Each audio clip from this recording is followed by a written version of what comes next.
with the last episode of our rStudies series called What a Character. We have looked at the lives and lessons of three amazing people so far, John the Baptist, Esther, and Daniel. And in this last episode, we will see what courage looks like and how Joshua stayed the course to accomplish what God had set out for him to do. Every day, we have so many decisions to make. Well, I don't know about you, but I feel like I have a ton of decisions to make. Honestly, just this morning, I had the decision of what time to get up, what I was going to wear, what to have for breakfast, what kind of coffee creamer to put in my coffee, coconut, for those of you that wondered, if I was going to pack my lunch or grab something here when I was at the office. And those and many more decisions were made by 7:30 this morning. Now, none of those had a huge impact on my life, but overall, I really try to think through and make the best right choices for whatever it is that we're trying to decide. Well, Joshua's story that we'll see today is scattered with different decisions that he had to make. And like others, his story is so amazing that I really encourage you to read more about him. But I want to touch on just a couple things that really make him stand out among the others. Joshua was courageous. We heard that song growing up as kids, right? Joshua fought the battle of Jericho, Jericho, Jericho. We know this. We know that Joshua was courageous. But if we're going to talk about courage, it's important for us to have an understanding of what we mean by that word, because we often confuse courage with bravery. See, bravery is having the guts to do something that involves risk. Bravery is the ability to confront pain or danger without any feeling of fear. You just go to it. But courage is a little bit different. It comes from the Latin word for cor, meaning heart. Courage literally means strength of the heart. It is having the strength to do what is right in the face of fear, undertaking an overwhelming difficulty or pain despite the imminent or sometimes unavoidable presence of fear. More than a quality, it is a state of mind driven by a cause that makes the whole struggle worth it. It is the willful choice to fight regardless of the consequences. And this is why we love our heroes so much. Whether they be on the silver screen or in a book that you love, or maybe even people in your community, we celebrate them because they have the strength to do what is right in the face of fear and sometimes great danger. Courage is absolutely essential if we are going to live a life worth telling, namely because of the ever-presence and reality of fear. So we're going to look at Joshua's story. We're going to start in Joshua 1. It says, after the death of Moses, the servant of the Lord said to Joshua, son of Nun, who was Moses' aide, Moses, my servant, is dead. Now then, you and all these people, get ready to cross the Jordan River into the land I am about to give to them, to the Israelites. I will give you every place where you set your foot, as I promised Moses. Your territory will extend from the desert to Lebanon, from the great river, the Euphrates, all the Hittite country to the Mediterranean Sea in the west. No one will be able to stand against you all the days of your life. And as I was with Moses, so I will be with you. I will never leave you nor forsake you. Be strong and courageous, because you will lead these people to inherit the land I swore to their ancestors to give them. Be strong and very courageous. Be careful to obey all the law my servant Moses gave you. Do not turn from it, not to the right or to the left, that you may be successful wherever you go. Keep this book of the law always on your lip. Meditate on it day and night so that you may be careful to do everything written in it. Then you will be prosperous and successful. Have I not commanded you?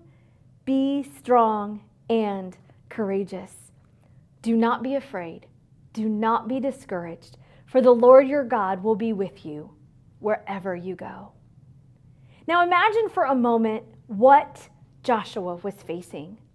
He now is told that he has to fill the shoes of Moses, who defeated Pharaoh, Moses, who parted the waters, Moses, who met with God face to face and then led the people for 40 years.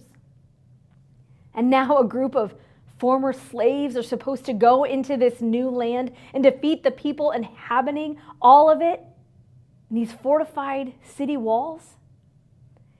This time Joshua becomes the leader that God has designed him to be. God said in verse 9, "Have I not commanded you? Be strong and courageous.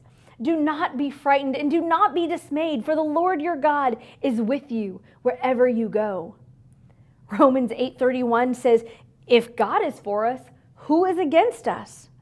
And in Philippians, Paul, who is facing death, writes, "For me to live is Christ, and to die is gain." So when you take the fear and within the trust of God, you watch out because you become this dangerous weapon for the kingdom of God. When you are courageous to do what God is asking of you, then absolutely nothing can overwhelm you or frighten you because you are in the loving hand and care of God. I don't know about you. I would love to be dangerous for the kingdom. I don't feel like I'm a dangerous person. I don't take a lot of risks. I've never gone skydiving or anything like that, but I love the idea of being a risk and being big and important, doing big and important things for the kingdom and being dangerous for God. Courage comes from being afraid of the right things. See, when we have courage, we move from, well, what will happen if I do this, to what will happen if I don't? There are so many people in our life that we have come to that place. What happens if I tell them the story of Jesus? But what happens if I don't? Joshua has the courage to submit to whatever God has for him. So after Moses died, God speaks in verse 2, and he says, "Moses, my servant, is dead. Now therefore arise, go over to the Jordan." He's telling him where to go and what he's going to be up against. And God makes it clear that this is his work. This is God's work. And just as he had with Moses, he will now use Joshua. In verse 3, it says, "Every place that the sole of your feet will tread upon, I have given to you, just as I promised Moses." The soles of our feet, can you imagine all the places that you walked in the last 10 minutes, 30 minutes, 4 days, that you now suddenly own every place that your feet has touched? In verse 5, it says, "No man shall be able to stand before you all the days of your life." And God promises Joshua, "Just as I was with Moses, so I will be with you. I will never leave you or forsake you." We can count on God's presence because it's God's promise. One of the things that we know is that God never goes back on his promise. And lots of times, even for us, it takes so much courage to even take one step in the way that we feel like God is calling us. We see that Joshua fixes his eyes on the promises of God other than worrying about the obstacles of the enemy. Joshua was told 4 times, just in chapter 1 alone, be courageous. I think that means that God really wanted him to hear that. Perhaps he was afraid even more times than the passage tells us, but he did not shrink back in fear. I went through a time in my life where the life that I thought I was going to live and the life that I had coming before me suddenly got snatched away. And in that moment, I didn't know what to choose. I had all these decisions to make, and every single decision seemed absolutely terrifying. And in those moments, I had to look at what God wanted for me. And honestly, He had me on a path that I never would have put myself on. I remember being afraid more times than I can think, thinking through all those what ifs. But God, what if this? But God, what if this? And every single time, those words just spilled over my heart. Be courageous. Because the truth of the matter is, I knew that no matter what I chose, God had me. He had my situation. He saw me. He saw my family, and he knew all I needed to do was be courageous and not shrink back in fear. See, Joshua overcame every obstacle the enemy put into his path, and he courageously took a hold of the promised land. Joshua spent 20 years in Egypt, 40 years in the wilderness, and then 50 years in the promised land. So God used the first 60 years of Joshua's life as a slave for the Egyptians and an assistant to Moses to simply prepare him to lead God's people into the promised land. It seems like a long time to prepare. But Joshua spent time in the waiting. Joshua's battle with Jericho is so widely known. There was a victory, but there was also a beginning when the victory wasn't known and Joshua had to trust. We see in Scripture that God reassures Joshua that he was with him even before the battle began. When we walk where we're led and fear is lying to us, we can be reminded of those words, be strong, be courageous. Haven't I commanded you? Maybe today as you watch this, you are in waiting. Maybe you're waiting on God. Maybe you're waiting for that next thing that God is calling us into. And if you are in a season of waiting or an in-between season, don't give up. Sometimes when we're in that season, everything seems so dark. And as I mentioned, every road seems like there's fear and unknown. And that could be true. But God is refining us and preparing us for what is next. He wants us to surrender all of our lives to Him and trust that in His good timing, He will use our story, our struggle, and our talents for His glory. Maybe there's something in your life that you are walking through, that you're trying to make the decision and it seems risky. We are all in a spiritual battle of some sort, and it takes absolute courage to say yes and walk the way of Jesus. It takes amazing courage to stand up to sin in this world. It takes courage to speak the truth in love, even when it's hard. It takes courage to forget and take risks in relationships. It takes courage to trust God with our finances, with our children, with our futures, and especially hard to trust Him in the sorrow, in the tragedy, and in the spaces that don't make sense. But one other way that we can learn from Joshua today is that Joshua didn't quit and he never fought alone. Oftentimes we need others to stand alongside us in the battle. And as we go back a little bit in Joshua's stories, we actually see this play out between him and Moses. In Exodus 17, 10 through 12, it says, "So Joshua did as Moses had told him and fought with Amalek. And Moses, Aaron, and Hur went up to the top of the hill. When Moses held up his hands, Israel prevailed. But when he let his hands down, Amalek prevailed. But Moses' hands were heavy, and they took a stone and put it under him, and he sat on it. And then Aaron and Hur held up his hands, and one on one side and one on the other side. His hands were steady until sunset." Joshua knew in that moment Moses needed his help. I'm sure he wanted to go and be a part of the battle and be a part of something important. And how important was it to hold Moses' arms up? Super important. He wanted to be there for his friend and simply hold him up.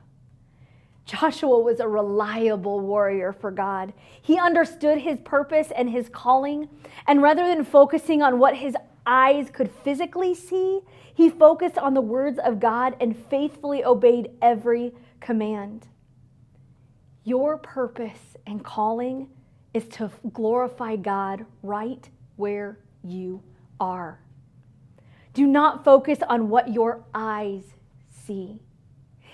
In the time that things were going crazy in my life, where I felt like nothing I knew was right and anymore, and I had these decisions to make, I could literally trust nothing that was in front of my eyes because everything was dark and sad and tragic.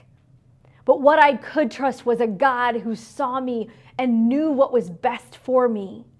And so because I didn't focus my eyes and instead I focused my heart, everything I recognized was temporary. That was this eternal and spiritual world that we cannot see, but in more real than the physical world, we do not fight our battles alone. And Joshua did not fight his battles alone. Be strong, be courageous. In Joshua, starting in verse 1, it says, "Now the gates of Jericho were securely barred because of the Israelites. No one went out and no one came in. Then the Lord said to Joshua, 'See, I have delivered Jericho into your hands, along with its king and its fighting men.